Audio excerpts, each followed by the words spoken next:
오늘 우리에게 주신 하나님의 말씀은 고린도전서 15장 3절, 고린도후서 5장 15절, 21절, 갈라디아서 1장 4절, 로마서 5장 6절에서 10절, 14장 15절, 데살로니가전서 5장 9절에서 10절입니다.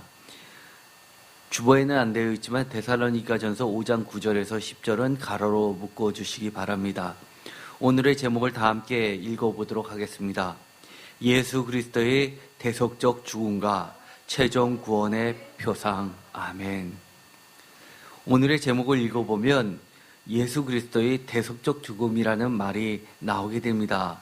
이 구절은 매우 우리가 많이 들어왔던 구절인데도 불구하고 정확하게 이것을 성경 어디 그 본문을 가지고 이야기했던 적은 별로 없었던 것 같습니다. 사실 우리가 교회 생활을 한다고 하지만 교회 생활 속에서 흔히들 이야기하는 용어나 이런 것으로 우리가 마치 하나님의 말씀을 아는 것처럼 생각하면 안 됩니다. 구체적으로 성경에서 무엇이라고 이야기했는지 우리가 두 눈으로 확인하고 생각하고 묵상하면서 하느님의 뜻이 분명하게 무엇을 향하고 있는지 우리가 지켜봐야 합니다. 우리가 신앙생활을 할 때 예수 그리스도의 십자가 죽음을 대속적 죽음이라고 하는 거에 대해서 이의를 제기하는 성도들은 사실은 찾아보기 쉽지 않습니다. 그럼에도 불구하고 사실 신학교에서는 예수 그리스도의 죽음을 대속적 죽음이냐 아니면 자속적 죽음이냐라고 논란이 많이 있고 일부 어떤 교회들은 대속적 죽음이 아니라 자속적 죽음이었다라고 따르는 교회들도 의외로 상당히 많이 있습니다. 저도 신학교 다닐 때 그것을 기준으로 하고 있는 교회들을 탐방을 하면서 그들의 예배 형태도 조사를 해본 적이 있을 정도입니다. 먼저 이 대속과 자속이 그렇게 첨예하게 대립되는 이유가 있습니다. 대속적 죽음이라고 하는 것은 대속이라는 말 자체를 보면 우리가 한자말을 보더라도 대속이라고 하는 것은 국어사전에 남의 죄를 대신하여 벌을 받거나 속죄함이라는 1차적인 뜻을 가지고 있고 또 이건 국어사전에 나온 겁니다. 예수가 십자가에 못 박혀 죽음으로써 그 보혈로 인류의 죄를 대신 씻어 구원한 일. 세 번째 뜻은 종이 주인 대신 벌을 받던 일이라고 국어사전에 나와 있습니다. 과거 우리가 신분사회에 있었을 때 예를 들어서 조선시대 같은 경우에는 주인이 벌을 받아야 되는데 종이 대신 매를 맞던 그런 것들을 그리고 감옥을 대신 가는 그런 것들이 있었던 것 같습니다. 이 대속이라는 말 자체는 대신하다라는 뜻을 가지고 있습니다. 한자를 보더라도 대신할 대자와 속죄할 속자가 있습니다. 그런데 이 대신이라는 이 말을 보면 아주 재미난 것이 있습니다. 특별히 이 속죄할 속자를 보면 이 글자를 아시는 분들은 있을 겁니다. 아무 생각 없이 우리가 쓰니까 그런 거지 사실 이것을 보면 속죄할 속자를 보면 부수는 조개패자가 있고 그리고 그 옆에 팔매자가 들어가 있습니다. 이 조개패라는 것은 돈을 상징하죠.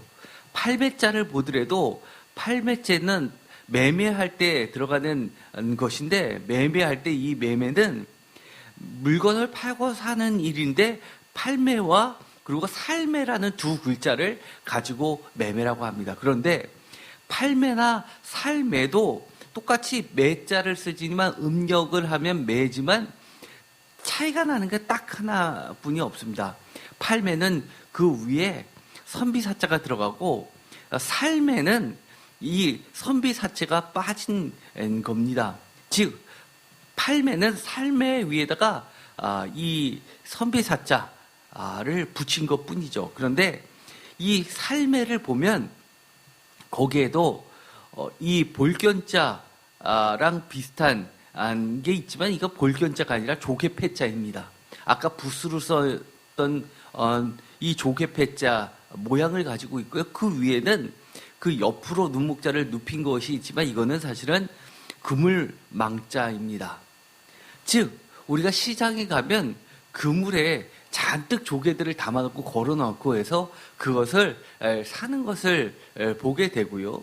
그리고 파는 사람은 선비 사찰을 붙여서 마치 아주 선비처럼 얌전하고 점잖으면서 속이지 않을 것 같지만 사실 믿음을 주는 것 같지만 사실은 이 속여서 판다는 그 뜻을 가지고 있습니다. 겉으로 보기에는 그렇지 않은 거지만 사실 믿져야 이것은 믿져서 팝니다라고 하지만 장사치고 믿져서 파는 게 있냐라고 할 때 그 자체를 속인다라는 뜻을 가지고 있죠. 그래서 이 팔매는 사실은 성경에도 나왔지 가룟 유다가 예수를 팔다 할 때 이 판다는 것은 배신하다의 뜻도 같이 갖고 있는데 한자도 마찬가지입니다. 우리나라 말도 마찬가지고 팔다라는 뜻은 이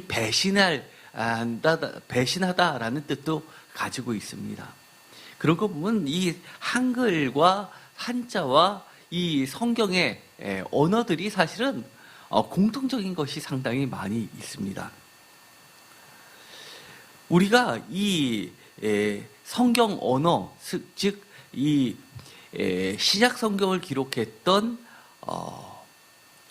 헬라어를 보면은 대신하다라는 아주 중요한 단어가 휘페르라는 전치사입니다. 그런데 이 휘페르라는 이 그리스어는 뜻을 두 가지를 갖고 있습니다. 하나는 대신하여 on behalf of 또는 for the sake of instead of라는 이 뜻을 가지고 있고요. 두 번째는 그야말로 영어로 for 무엇을 위하여라는 뜻을 가지고 있습니다. 그래서 이 그리스어 이 헬라어가 이 휘페르가 영어로 번역이 되면 어떤 때는 대신, 대속의 개념으로 번역되기도 하고 어떨 때는 위하여, 단순히 for라는 의미로 번역되기도 하는데 사실 이 그리스어에서 헬라어에서 무엇을 위하여라는 전치사 for의 의미는 페리라는 단어가 별도로 있습니다. 그래서 성경에서 휘페르가 쓰였다는 것은 위하여 for라고 번역하는 것보다 정확하게 이해하면 대신하여라고 번역하는 게 좋습니다.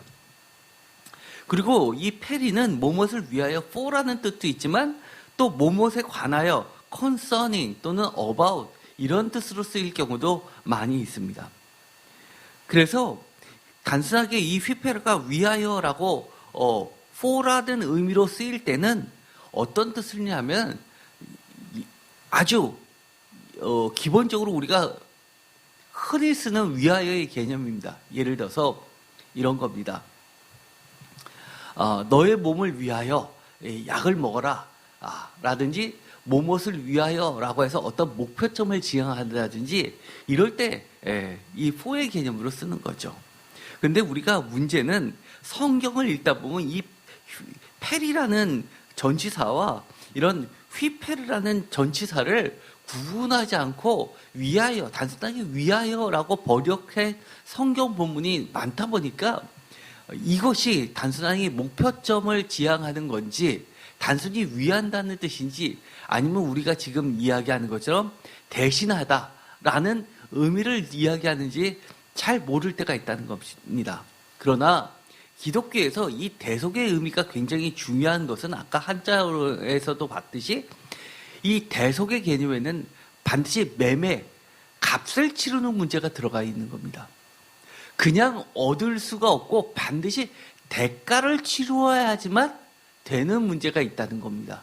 즉 희생이 뭐 하나를 얻기 위해서는 반드시 보상해줘야 되는 희생이 반드시 전제가 돼야 된다는 아주 중요한 개념이 들어가 있는 겁니다. 그래서 예수 그리스도의 십자가 죽음을 예수 그리스도의 희생이 반드시 들어간 희생을 대가로 치러야서 얻을 수 있는 구원의 문제를 다루고 있기 때문에 기독교의 핵심 중에 핵심입니다. 어떻게 보면 공간복음서보다도 더 일찍 쓰여졌던 바울 서신에 보면 바울이 흔히들 직접 썼다는 제일 바울 서신들 중에서 7개의 제일 바울 서신이 있는데 그 중에서 대속적 예수 그리스도의 십자가 죽음을 언급한 제일 바울 서신은 놀랍게도 5개 서신입니다. 그리고 2개 서신에는 이 휘페르란 단어가 나오지 않습니다. 그래서 논란이 되고 있는데요. 그렇지만 전체적으로는 이처럼 이 바울 서신, 제일 바울 서신은 예수 그리스도의 십자가 죽음을 어떤 자속적 죽음이나 모범적, 목표지향적 죽음으로 보지 않고 예수 그리스도의 십자가의 그 희생의 값을 치러서 얻게 되는 구원을 이야기하는 대속적 죽음을 이야기한다는 겁니다. 왜 대속적 죽음이 중요하냐는 제가 나중에 결론적으로 이야기를 하겠습니다. 먼저 데살로니가전서 5장 9절에서 10절은 제가 가로로 쳐달라고 부탁을 했습니다. 이것은 전치사가 휘페르라는 단어가 들어가지 않으면서도 대속적 죽음을 나타내는 유일한 말이 됩니다. 반면에 고린도전서 15장 3절, 오늘 읽었었던 본문 아주 중요한 9절이죠. 그리고 고린도후서 5장 15절, 21절, 갈라디아서 1장 4절, 특히 로마서 5장 6절에서 10절, 14장 15절은 굉장히 중요한 대속적 죽음을 나타내는 겁니다. 그래서 이 구절들을 우리가 한번 일일이 구체적으로 본문 하나하나를 읽어봤으면 좋겠습니다. 반면에 이 그리스도의 대속적 십자가 죽음을 언급하지 않은 제일 바울서의 2개 서신이 무엇이냐라고 하면 빌립보서하고 빌레몬서입니다.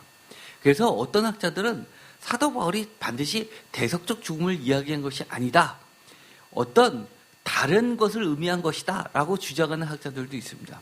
그러나 그 주장에 대해서 대속적 죽음은 표현하지 않았다 하지만 이 대속적 죽음이 최종적으로 나타나는 의미를 중요하게 이야기하면 최종 구원, 즉 미래의 종말론적 구원의 정형적인 예표인 표상으로, 표범으로 본으로서 제시하고 있다는 겁니다. 반면에 제2 바울 서신, 즉 바울이 쓴 제일 바울 서신이 아니라 바울의 신학을, 설교를 듣고 그것을 쫓아가는 바른 제자들, 제2 바울 서신들, 제자들의 교회에서도 6개 중에서 2개나 이 십자가의 대속적 죽음을 강조하는 것이 있습니다.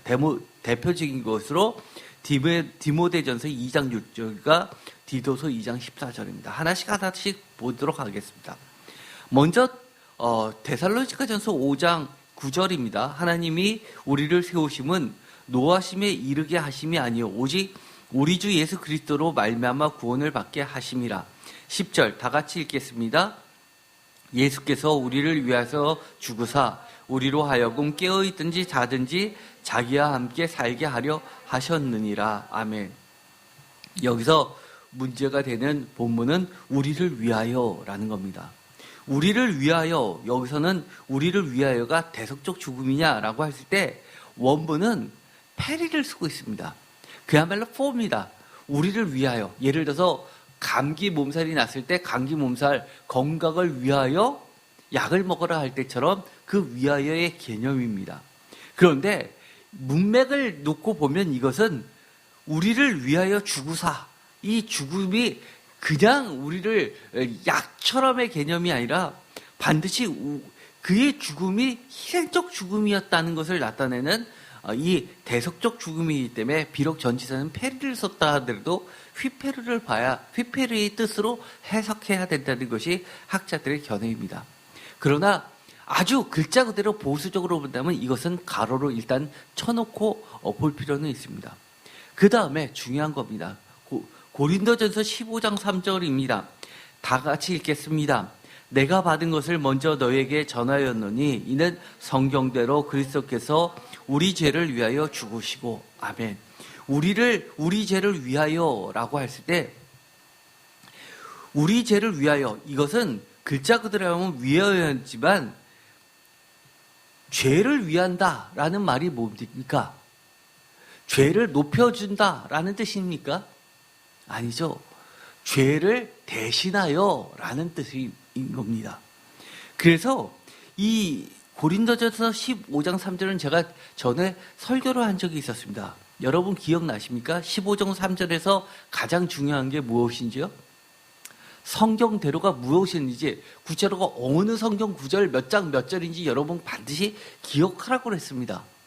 이것은 꼭 여러분이 다시 그 설교를 들으시고 성경대로 성경에 뭐라고 이야기했냐면 우리 죄를 대신하여라는 겁니다. 죄를 위하는 것이 아니라 우리를 위한다는 겁니다. 죄의 대가를 대신해서 속죄하여라는 뜻이 가지고 있습니다.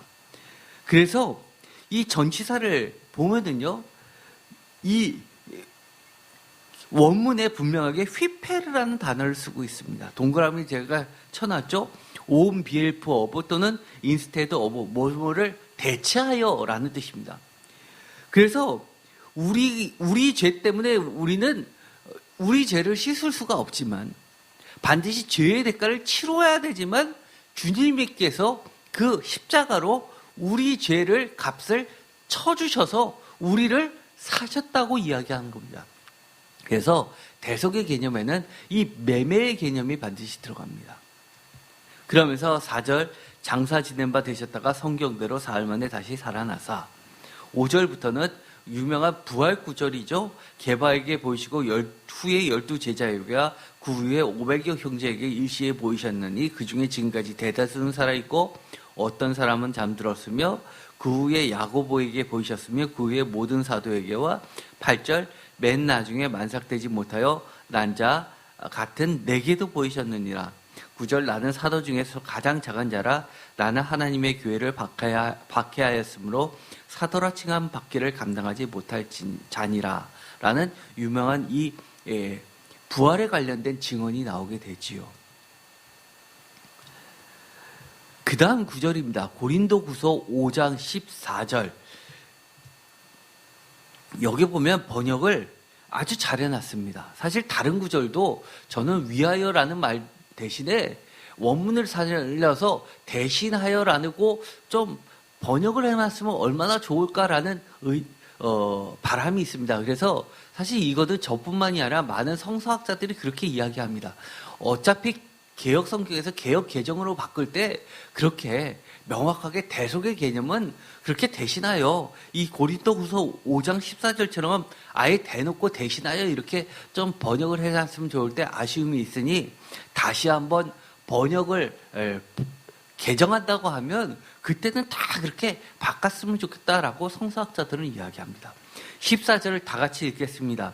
그리스도의 사랑이 우리를 강권하시는도다. 우리가 생각하건대 한 사람이 모든 사람을 대신하여 죽었은즉 모든 사람이 죽은 것이라. 아멘. 너무 멋지죠? 우리가 이것 때문에 예수 그리스도를 하나님이라고 하나님의 아들이라고 고백하고 하나님의 아들을 삼위일체 하나님이라고 고백하는 이유입니다.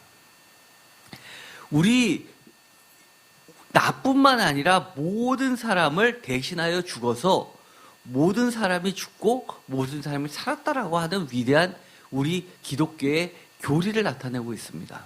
그런데 한 사람이 모든 사람을 대신하여 죽을 수 있나요? 이 얘기는 무엇인가요? 한 사람이 모든 사람을 대신하여 죽었다. 그 당시도 아니라 오늘처럼 이렇게 2000년이 지난 우리들도 예수님을 두 눈으로 목격하지 않은 우리들까지도 포함해서 모든 사람을 위하여 대신하여 죽었다라는 뜻은 무엇일까요? 예수님의 신이라는 이야기입니다. 인간이라는 이야기가 아닙니다. 이해되시죠?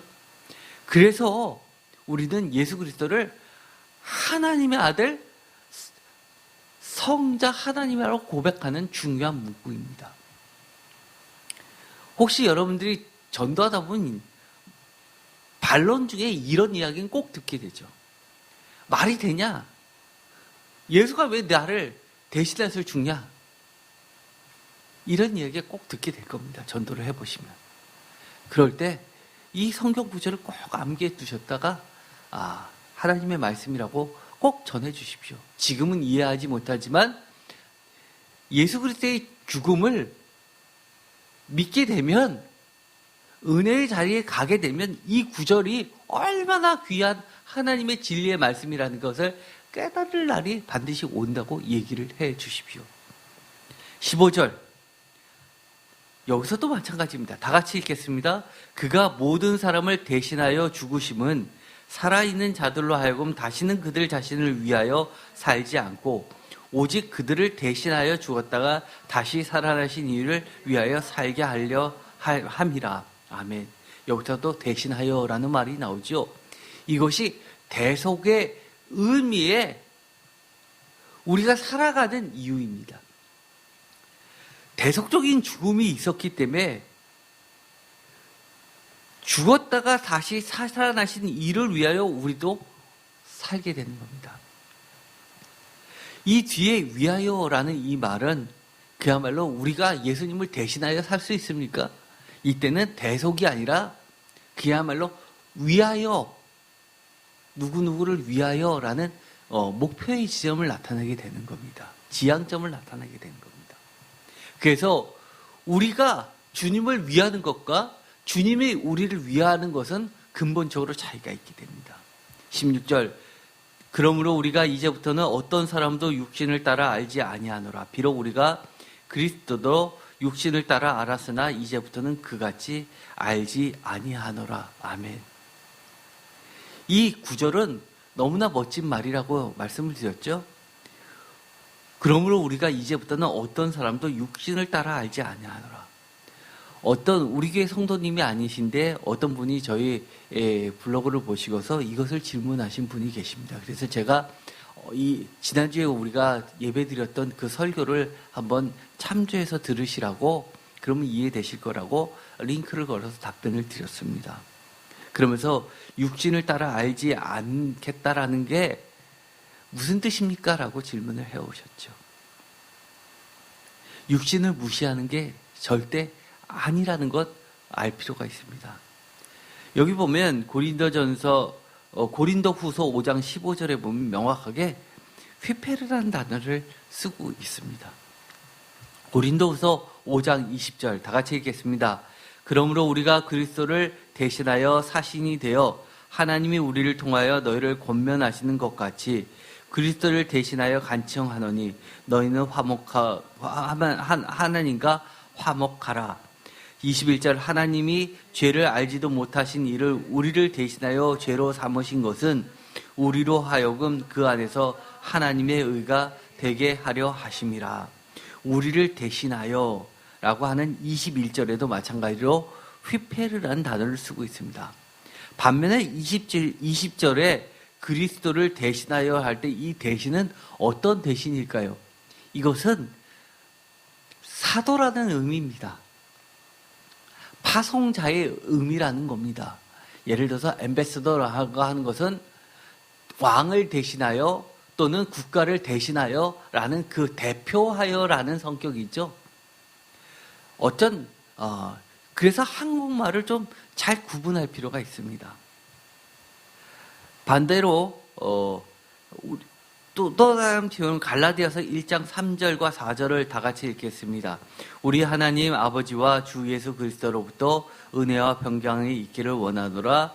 그리스도께서 하나님 곧 우리 아버지의 뜻을 따라 이 악한 세대에서 우리를 건지시려고 우리 죄를 대속하기 위하여 자기 몸을 주셨느니라. 아멘. 이 4절은 아주 명확하게 나오죠. 우리를 건지시려고 우리 죄를 대속하기 위하여 자기 몸을 주셨으니, 자기 몸을 주셨다라고 하는 게 대표적으로 뭘까요? 영어에도 보면 이런 표현이 있습니다. 우리가 전에 혹시 기억하십니까? 랜섬이라는 영화 보신 적 있으십니까? 오래전에. 랜섬이 뭡니까? 희생양입니다. 랜섬, 속전이죠. 속전. 어떤 사람이 인질을 잡습니다. 그래서 몸값을 요구합니다. 그 몸값이 랜섬입니다. 그래서 협상가, 니고시에이터, 전문 니고시에이터를 고용해서 그쪽하고 계속 협상을 하는 사이에 침투조를 통해서 구출하는 작전을 펼칩니다. 그때 니고시에이터가 악당들하고 계속 테러리스트들하고 뭐를 협상하냐면 이 협상금 한 명 한 명 풀어줄 때의 그 값을 가지고 흥정하죠. 그것이 바로 랜섬입니다. 대표적으로 우리를 건지시려고 우리 죄를 대속하기 위하여 자기 몸을 주셨다. 자기 몸을 제물로 바치셨습니다. 예수님의 랜섬은 얼마입니까? 이것은 모든 인류의 대속의 값입니다. 값으로 매길 수 있나요? 값으로 매길 수 없기 때문에 그래서 은혜라고 하는 겁니다. 여기서 보면 갈라디아서 1장 4절에도 휘페르라는 단어가 명확하게 쓰여 있습니다. 로마서 5장, 로마서도 아주 중요한 구절이죠. 5장 6절 다 같이 읽겠습니다. 우리가 아직 연약할 때의 기약대로 그리스도께서 경건하지 않은 자를 위하여 죽으셨다. 여기서도 위하여 경건하지 못한 사람을 위하여 이미 죽으셨습니다.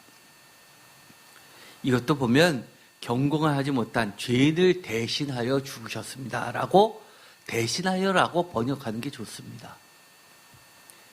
7절 의인을 위하여 죽는 자가 쉽지 않고 선인을 위하여 용감히 죽는 자가 혹 있거니와 8절 다 같이 읽겠습니다.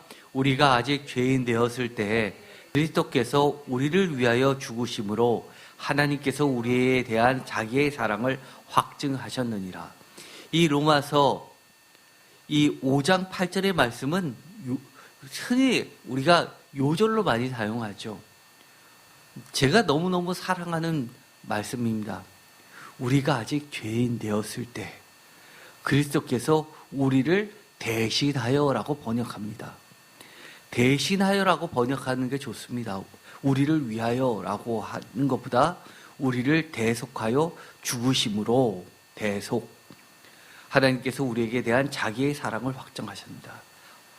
그래서 제가 뭐라고 이야기하죠? 항상 그리스도의 십자가는 뭐에 대한 대표적인 표현이라고 하니까 하나님께서 우리에 대한 하나님의 사랑을 표현한 게 그리스도의 십자가입니다. 9절 그러면 이제 우리가 그의 피로 말미암아 의롭다 하심을 받았으니 더욱 그로 말미암아 진노하심에서 구원을 받은 것이라. 표준세 번역으로 읽어보겠습니다. 다 같이 읽겠습니다. 그러므로 지금 우리가 그리스도의 피로 의롭게 되었으니 그리스도로 말미암아 하나님의 진노에서 구원을 받으리라는 것은 더욱 확실합니다. 10절 곧 우리가 원수 되었을 때 그의 아들의 죽으심으로 말미암아 하나님과 화목하게 되었은즉 화목하게 된 자로서는 더욱 그의 살아나심으로 말미암아 구원을 받을 것이니라. 아멘. 여기서 보면 로마서 5장 6절에도 휘페르라는 단어가 쓰이고 있습니다. 5장 8절도 이처럼 휘페르라는 단어가 쓰이고 있습니다. 로마서 14장 15절입니다. 만일 음식으로 말미암아 내 형제가 근심하게 되면 이는 내가 사랑으로 행하지 아니함이라. 다 같이 읽겠습니다. 그리스도께서 대신하여 죽으신 형제를 내 음식으로 망하게 하지 말라. 여기서도 대신하여. 표준세 번역은 위하여라고 번역을 하지만 사실은 표준세 번역이 번역을 좀 잘못했죠.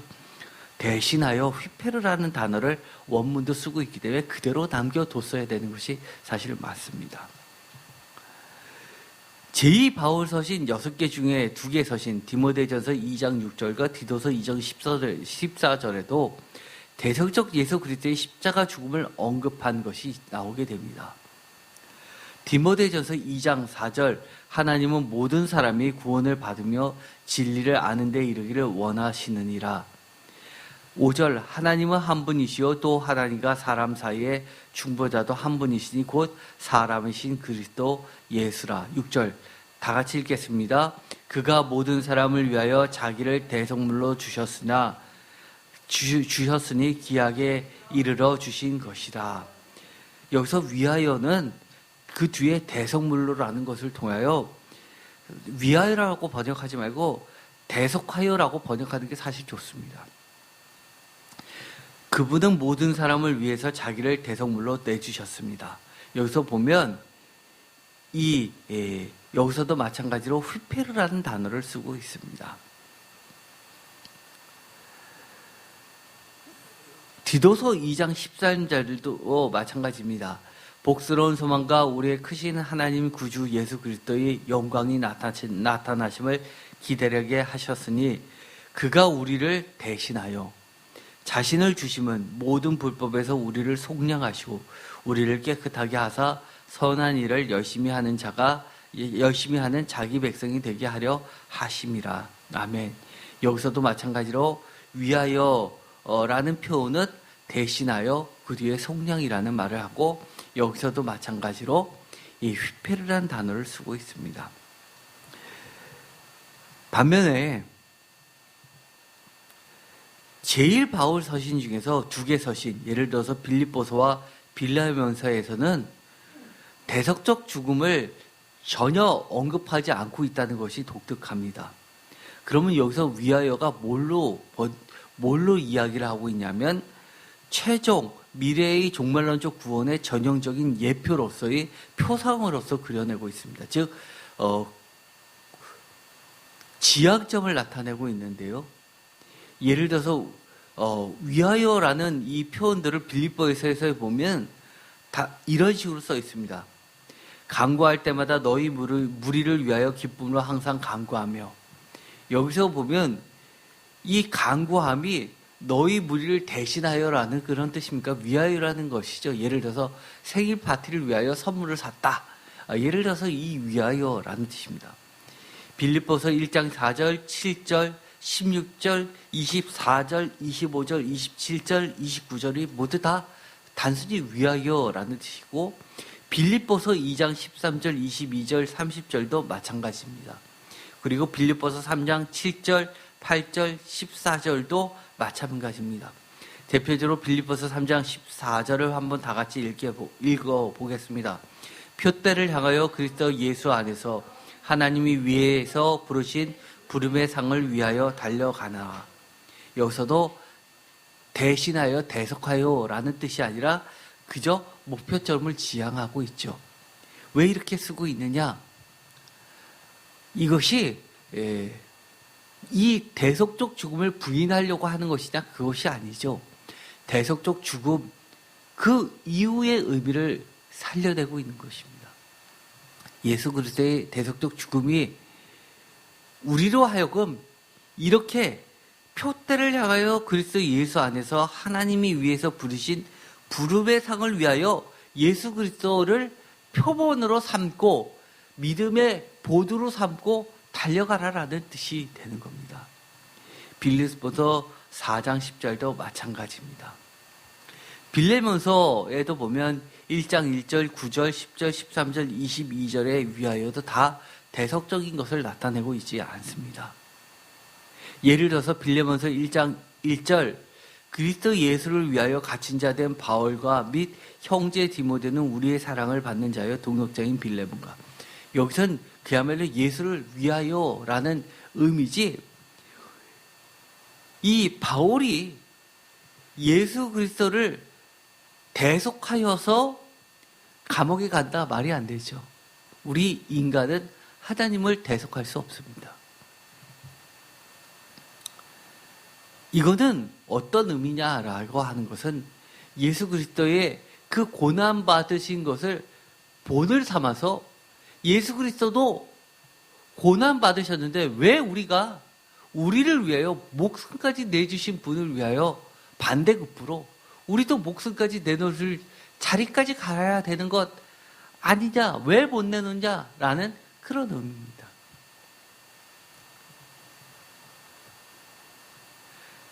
예수 그리스도의 대속적 십자가 죽음을 아는 것이 왜 중요할까요? 제가 지금까지 쭉 얘기했던 겁니다. 대속이라는 말 자체가 스스로는 절대로 해결할 수 없는 것이기 때문이에요. 즉 대속은 대가를 치러야 되는 속전의 개념이 있고 거기에는 그 값이 너무나 크기 때문에 은혜라는 겁니다. 즉 우리가 전에도 했던 이야기가 있죠. 성경에 있는 구절대로 믿음을 통해 은혜로 구원받음을 깨닫게 되기 때문입니다. 그래서 우리가 있어야 할 자리, 놓쳐서도 안 되는 그 자리는 바로 믿음의 자리 이전에 은혜의 자리입니다. 은혜를 빠지고 나서 믿음을 설명하면 유대인들이 이야기하는 것처럼 행위 구원이 될 수 있습니다. 믿음도 행위처럼 바꾸어서 내가 믿음이 있으니까, 내가 믿음을 가졌기 때문에 구원받는다. 내가 믿음을 갖느냐 안 갖느냐는 내 행위라는 겁니다. 내 업적이. 내가 믿음을 가진 게 마치 나의 업적처럼 여기게 되는 겁니다. 그래서 나중에 어떻게 됩니까? 내가 예수를 믿었고 새벽 기도도 나오고 주일도 지키고 또 11조도 하고 선교 활동도 하는 내 업적 때문에 내가 구원을 받는다라고 발전하게 되는 겁니다. 이 모든 것들은 내가 은혜를 입은 자로서 그 은혜를 갚는 과정일 뿐이지 그것이 뭐 하나님 앞에서 대단한 것이 아니라는 겁니다. 우리의 하나님의 그 크신 은혜를 갚는 겁니다. 대표적인 것이 제가 이 구절은 에베소서 2장 5절과 8절은 반드시 외우시라고 했죠. 여러분들이 전도하다 보면 아니면 믿는 자끼리 서로 이야기하다 보면 믿음으로 구원을 받는 거지 무슨 은혜로 구원을 받냐? 너 이단 아니야? 라고 그렇게 달려드는 사람이 꼭 있습니다. 믿음으로 구원을 받는다라고 하는 것은 대표적으로 로마서 이야기입니다. 그러나 성경은 어느 하나만 이야기하지 않죠. 심지어 데살로니가전서는 믿음과 사랑보다도 오히려 소망이고 고린도전서는 믿음과 소망보다도 오히려 사랑을 이야기합니다. 마찬가지로 에베소서 2장 5절에는 이렇게 이야기합니다. 허물로 죽은 우리를 그리스도와 함께 살리셨고 너희는 은혜로 구원을 받은 것이다. 8절 다 같이 읽겠습니다. 너희는 그 은혜에 의하여 믿음으로 말미암아 구원을 받았으니 이것은 너희에게 난 것이 아니요 하나님의 선물이라. 그 은혜에 의하여 믿음으로 말미암아라는 이 구절은 영어 성경으로 읽어보면 더 명확하다고 그랬습니다. 5절 같은 경우에 영어로 It is by grace you have been saved. by grace. 은혜로 saved 성태를 나타내죠. 8절 믿음과 은혜를 다 같이 이야기합니다. 영어로 이렇게 이야기하죠. For it is by grace. 은혜로 말미암아 you have been saved.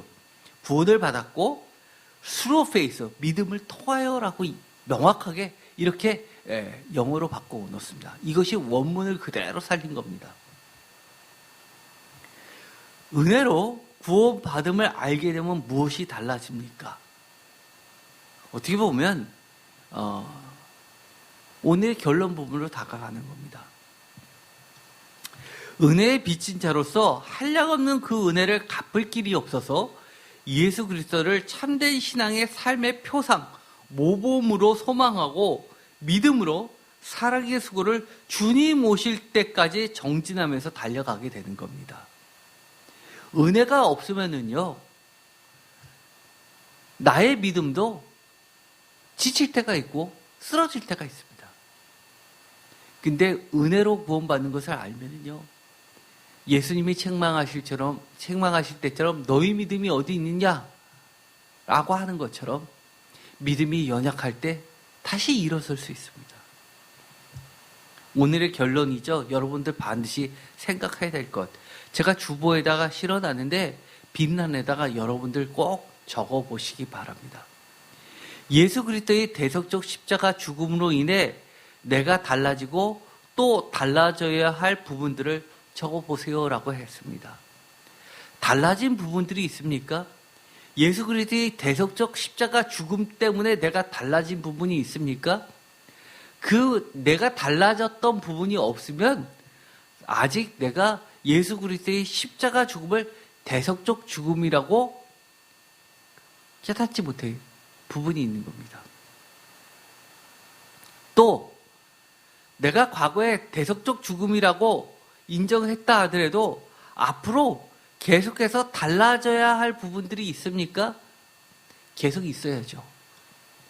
아까도 이야기한 것처럼 사도 바울이 대속적 죽음을 이야기하면서도 예수 그리스도를 참된 신앙의 표본으로 삼고 끝까지 표대를 삼고 달려갔던 이유는 은혜의 자리를 놓지 않았던 겁니다.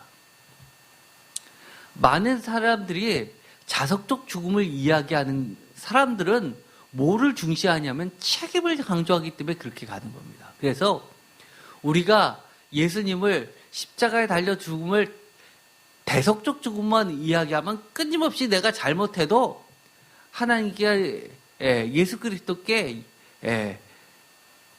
회개만 하면 또 죄가 다 없어지니까 마음 놓고 죄를 지니까 그러면 안 되고 끊임없이 내가 예수 그리스도가 사셨던 것처럼 그렇게 살아야지만 된다라고 주장합니다. 어떻게 보면 맞는 것 같지만 사실 틀리고 틀린 것처럼 스스로 구원받는다, 자속한다, 내 죄값을 내가 스스로 죄를 속하고 가야 된다라는 그 개념은 불교에 있는 개념입니다. 내가 참선하고 내 죄를 깨우치고 내가 스스로 부처가 돼서 구원받는 그런 거는 기독교하고 본질적으로 틀리죠. 기독교에서 책임을 강조하는 것은 대속적 죽음이 기본이고 거기다가 그 대속 죽음의 그 가치를 내가 은혜 갚는 그 개념으로서 책임 있게 사는 겁니다. 이 달라져야 할 부분이 잘 생각이 안 난다면 이것을 한번 생각해 보십시오. 내가 달라지지 않으면 하나님은 나에게 어떤 생각을 하시고 어떤 마음으로 나를 대하게 되실까를 생각해 봅시다. 그러면 정신 차리게 됩니다. 내가 주님을 믿는다고 고백은 했고 내가 기독교인이라고 스스로는 말을 하면서도 내가 지금 이 상태대로 그대로 갔을 때 하나님이 나에게 섭섭하시거나 노하실 거라고 생각이 되는데도 불구하고 잘못했어요라고 하면서 내 자신은 조금 더 움직이지 않고 달라지지 않으면서 계속해서 그 태도를 유지하고 있다면 끝내 어떻게 될까요? 하나님이 버리십니다. 제가 전에 이야기했죠. 찌꺼기라는 말을 했습니다. 내가 교회를 버린다고 생각할지 모르지만 내가 그 교회 싫어서 나간다고 생각할지 모르지만 하나님이 결국은 버리십니다. 하나님으로부터 버림받기 전에 하나님으로부터 찌꺼기, 쓰레기 취급 당하기 전에 달라져야 됩니다. 그렇다 보면 내가 달라져야 할 부분들이 여러분 지금 막 생각나지 않습니까? 너무 많죠. 부끄러워서 입 밖에 내지 못할 뿐입니다. 저도 그렇습니다. 여러분들이 스스로 한번 골방에 들어가서 이 주보에다 써보시기 바랍니다. 오늘 찬송을 불렀죠. 174장 대속하신 구주께서라는 찬양을 들렸습니다. 이 찬양을 보면 예수께서 대속하신 그 은혜 때문에 얼마나 이 사람이 달라졌는지를 알게 됩니다. 할렐루야 할렐루야 주님 다시 오시겠네. 할렐루야 할렐루야 주여 어서 오소서. 구원받은 모든 손도 주께 경배드리네 라고 하면서 얼마나 주님 오실 것을 만날 것을 기대하면서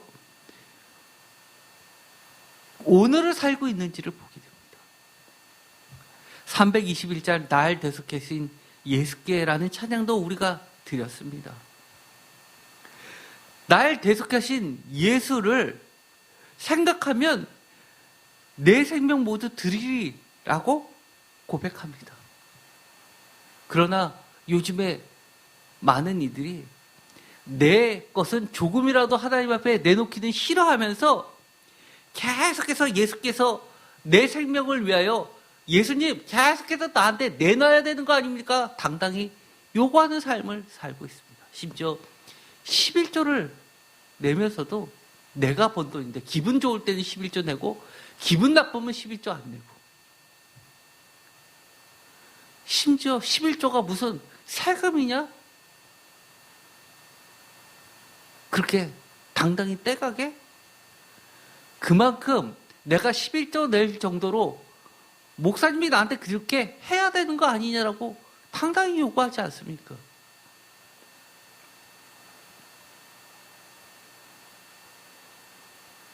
제가 헌금을 이야기하는 거 돈 많이 내라는 얘기 아닙니다.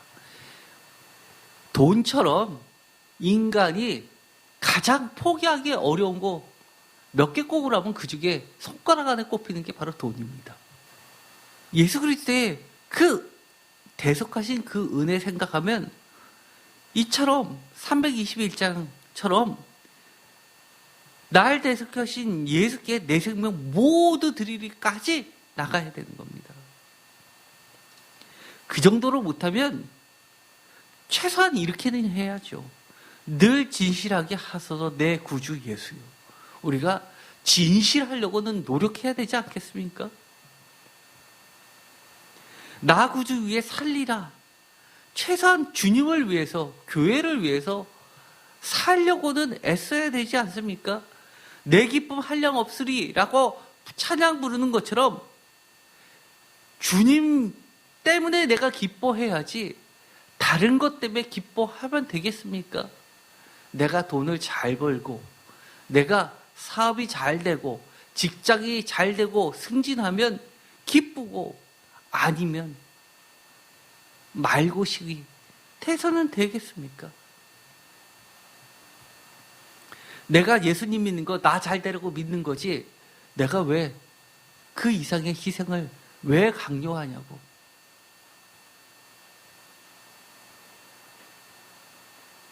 우리 과거에 지금 식사를 못하게 해서 그렇지만 코로나 이전에 얼마나 식사 시간은 빠지지 않으면서 참여하면서도 식사 봉사하라면 역적 내면서 도망가던 사람들 한둘이 아니지 않습니까?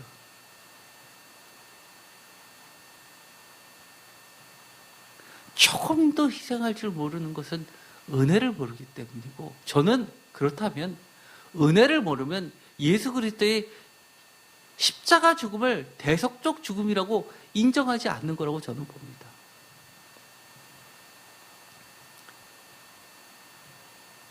저는 교회가 교회, 성도가 성도답게 만드는 것 중에 가장 중요한 걸 꼽으라면 바로 예수 그리스도의 십자가 대속적 죽음을 받아들이고 인정하고 갚으면서 살아가느냐 아니냐에 달려있다고 봅니다.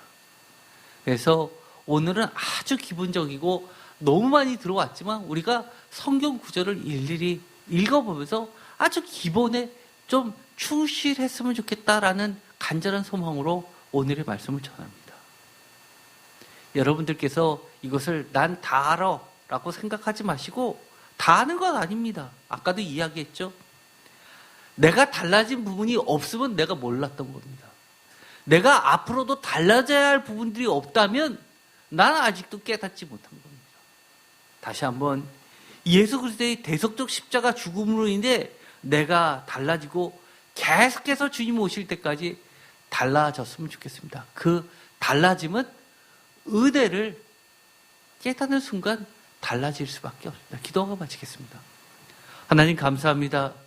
오늘 우리가 가장 기본적인 거 예수 그리스도의 십자가 죽음의 그 대속적 죽음을